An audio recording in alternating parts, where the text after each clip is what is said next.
গত দ্বিতীয় রমজানে একটা আপু ফেসবুকে পোস্ট করেছে যে আমার স্বামীর সাথে আমার 7 বছরের সম্পর্ক, 7 বছরের সম্পর্কে আমি আর আমার স্বামী বিয়ে করেছি। তো আমার পরিবার থেকে বিয়ে দিতে রাজি হয়নি। তার কারণ হচ্ছে আমার শ্বশুরবাড়ির লোকজনের বদনাম আছে। বদনামটা হচ্ছে এরকম যে আমার শ্বশুরের হচ্ছে 2টা বউ। আমার শ্বশুর তার বউদের সাথে ভালো আচরণ করে না, সারাক্ষণ মারধর করে, তার বউদের সাথে কখনোই ভালো আচরণ করে না।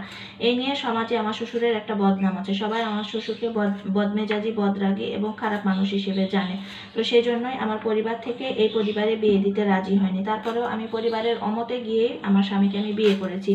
বর্তমানে আমরা ঢাকায় ভাড়া থাকি। আমার স্বামী মোটামুটি ভালোই আয় রোজগার করে, একটা প্রাইভেট কোম্পানিতে চাকরি করে, আর আমি হচ্ছি 7 মাসের প্রেগনেন্ট। তো বাড়ির সব কাজকর্ম আমি সব একাই করি।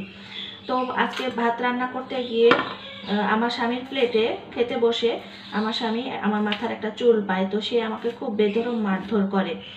তো এখন আপুটা পোস্ট করেছে যে আমি আমার চুলটাকে কেটে ফেলবো। তো কি পরিমাণ চুল কেটে ফেললে আমার স্বামী আর আমাকে চুল ধরে মারতে পারবে না, আপনারা একটু বলেন তো। তো এই ধরনের একটা আবেগঘন একটা পোস্ট দেখলাম, দেখে এতটাই খারাপ লাগলো যে আমাদের সমাজের কিছু পুরুষ মানুষ আছে যারা কিনা বউকে মানুষ বলেই মনে করে না। আপনারা বলেন তো, বউয়ের গায়ে কি কেউ কি এভাবে হাত তুলতে পারে? তারপরেও হচ্ছে আপুটা 7 মাসের প্রেগনেন্ট। 7 মাসের প্রেগনেন্ট অবস্থায় বউয়ের গায়ে সে হাত তুলেছে, এবং তারা কিন্তু 7 বছরের পরিচিত। তারা 7 বছর ধরে রিলেশন করে বিয়ে করার পরেই কিন্তু তারা বিয়ে করেছে। তারপরেও এইভাবে হচ্ছে আপুটাকে ধরে বেধড়ক মারধর করেছে। আর আপুটা কতটা কষ্ট পেয়েছে যে সে এইভাবে একটা পোস্ট করতে পারে যে আমি আমার চুলটাকে কেটে ফেলবো।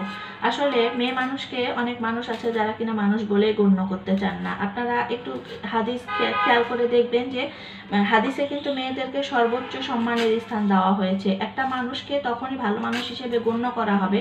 হাদিসে বলা আছে যে সেই লোকের স্ত্রী যখন সেই লোকটাকে ভালো বলবে তখনই কিন্তু মহান আল্লাহর কাছে সেই লোক ভালো বলে গণ্য হবে।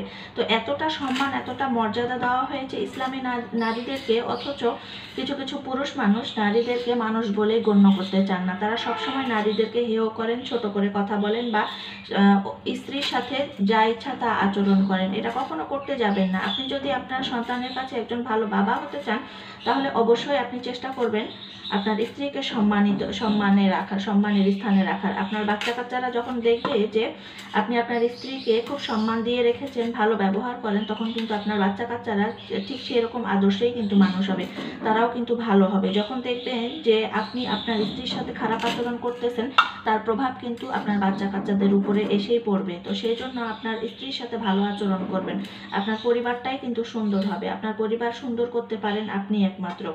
আপনার আচরণ যেমন হবে আপনার পরিবারটা তত সুন্দর হবে। ভালো আচরণ করবেন, আপনার পরিবারটা তত ভালো হবে। খারাপ আচরণ করবেন, আপনার পরিবারটাও সেই রকম পর্যায়ে চলে যাবে। তো সবসময় স্ত্রীর সাথে ভালো আচরণ করবেন, কারণ আপনার স্ত্রী হচ্ছে আপনার একমাত্র বুড়ো বয়সের সঙ্গী। আপনি যখন অসুস্থ হয়ে পড়ে থাকবেন, আপনার স্ত্রী ছাড়া কিন্তু কেউ আপনার পাশে থাকবে না, মনে রাখবেন।